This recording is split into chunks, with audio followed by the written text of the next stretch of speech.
Global পয়েন্টের পক্ষ থেকে আপনাদের সবাইকে স্বাগত জানাচ্ছি। ট্রাম্পের দ্বিতীয় মেয়াদে একের পর এক বড় সিদ্ধান্ত এখন আলোচনার কেন্দ্রে। ইরান ইস্যু থেকে শুরু করে বাণিজ্য নীতি, অভিবাসন এবং আন্তর্জাতিক সম্পর্ক সব ক্ষেত্রেই চাপ রয়েছে। রয়টার্সের সাম্প্রতিক বিশ্লেষণ বলছে, দ্রুত ফল দেওয়ার প্রত্যাশা থাকলেও কয়েকটি গুরুত্বপূর্ণ বিষয়ে এখনো স্থায়ী সমাধান আসেনি। বিশেষ করে ইরানের সঙ্গে আলোচনায় বড় অগ্রগতি না হওয়ায় নতুন প্রশ্ন তৈরি হয়েছে। তবে পুরো পরিস্থিতিকে সরাসরি ব্যর্থতা বলাটা ঠিক হবে না। ইরান ইস্যুর সঙ্গে যুক্ত হয়েছে হরমুজ প্রণালী পরিস্থিতি। এই গুরুত্বপূর্ণ জ্বালানি পরিবহন পথ দিয়ে তেল সরবরাহের গতি কমে যাওয়ায় আন্তর্জাতিক বাজারে চাপ তৈরি হয়েছে। এর প্রভাবে তেলের দাম এবং বৈশ্বিক জ্বালানি বাজারেও দেখা গেছে। ট্রাম্প প্রশাসন একদিকে আলোচনার সম্ভাবনা ধরে রাখছে, অন্যদিকে ইরানের উপর অর্থনৈতিক চাপ বাড়ানোর কথাও বলছে। ফলে কূটনীতি ও অর্থনৈতিক চাপের মধ্যে ভারসাম্য রাখা এখন বড় পরীক্ষা। দক্ষিণ কোরিয়ার সঙ্গে যুক্তরাষ্ট্রের নিরাপত্তা সম্পর্ক নতুন আলোচনার জন্ম দিয়েছে। ট্রাম্প প্রশাসন দুই দেশের যৌথ সামরিক মহড়ার পরিসর ও সময় কমানোর সিদ্ধান্ত নিয়েছে। এতে যুক্তরাষ্ট্রের দীর্ঘদিনের আঞ্চলিক নিরাপত্তা কাঠামো নিয়ে কিছু বিশেষজ্ঞ প্রশ্ন তুলেছেন।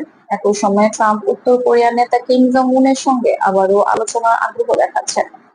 তবে নতুন বৈঠকের বিষয়ে এখনো নিশ্চিত কোনো অগ্রগতি দেখা যায়নি। রাশিয়া ও ইউক্রেনের বিষয়ে ট্রাম্প দ্রুত সমাধানের প্রত্যাশা তৈরি করেছিলেন, কিন্তু 2026 সালের আগস্ট পর্যন্ত স্থায়ী সমঝোতা এখনো হয়নি। রাশিয়া নতুন কিছু প্রভাব নিয়ে আলোচনায় আগ্রহ দেখালেও নিজেদের অবস্থান ধরে রেখেছে। অন্যদিকে ট্রাম্প প্রশাসন আলোচনার মাধ্যমে একটি গ্রহণযোগ্য সমাধান করছে। ফলে এই ইস্যুতেও প্রত্যাশিত দ্রুত ফলাফল এখনো পাওয়া যায়নি। দেশের ভেতরেও ট্রাম্প প্রশাসনের সামনে রয়েছে বেশ কিছু চ্যালেঞ্জ। রয়টার্স ও এক্সপোসের আগস্টের জরিপে ট্রাম্পের অনুমোদনের হার 33% নেমে এসেছে। অভিবাসন নীতির কিছু সিদ্ধান্ত আবার আদালতে যায় আইনি বাধার মুখেও পড়েছে। বাণিজ্য নীতির শুল্ক নিয়েও কানাডা, মেক্সিকো সহ বিভিন্ন অংশীদারদের সঙ্গে আলোচনা চলছে।